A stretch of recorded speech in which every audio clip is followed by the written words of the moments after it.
Welcome back. We are days away from a potential strike by 45,000 dock workers at more than 24 ports along the east and Gulf coasts. Negotiations remain at a standstill, with half of the nation's cargo in limbo. Trucking companies are scrambling to move products off ships before things potentially grind to a halt on Tuesday.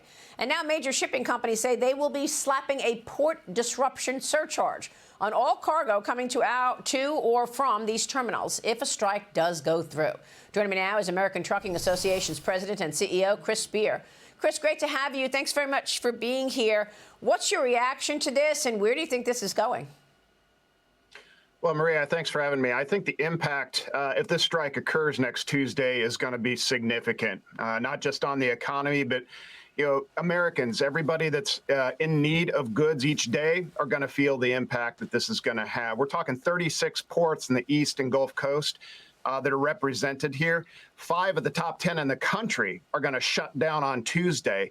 We're moving 12,000 trucks daily at Port of New York, New Jersey. This is very significant, especially on farmers. We're talking nearly half of the goods exported out of our ports come from these East Coast ports.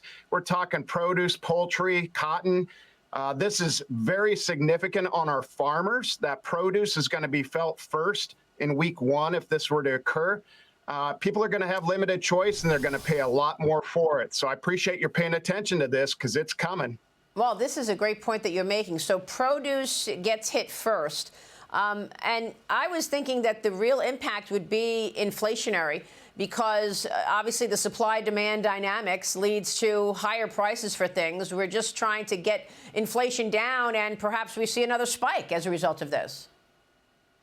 Absolutely. And trucks are the glue in all of this. Whether you move it on truck or rail, trucks are still going to move that last mile.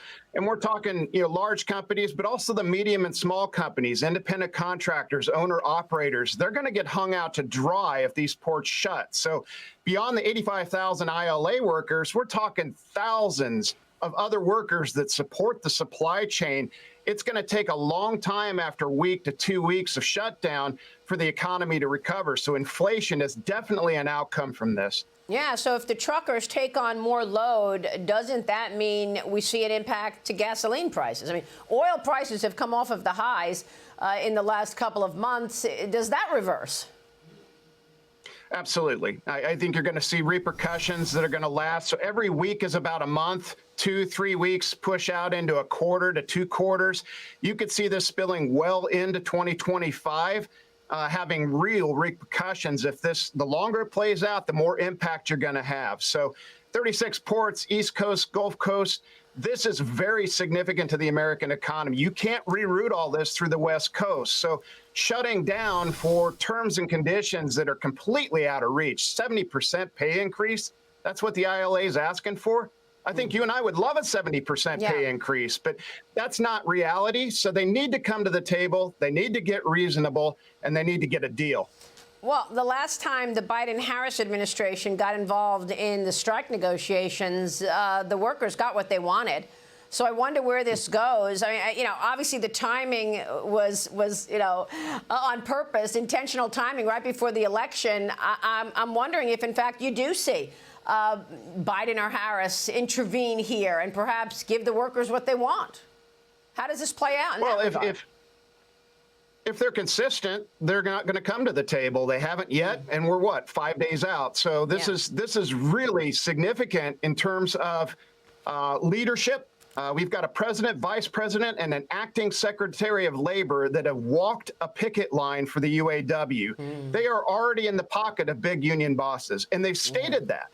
So if you're USMX representing the 36 ports, you have no incentive to come to the table if it's led by this administration, because they've already shown their cards. They're already in the pocket of labor. So there's no way that you can mediate with credibility.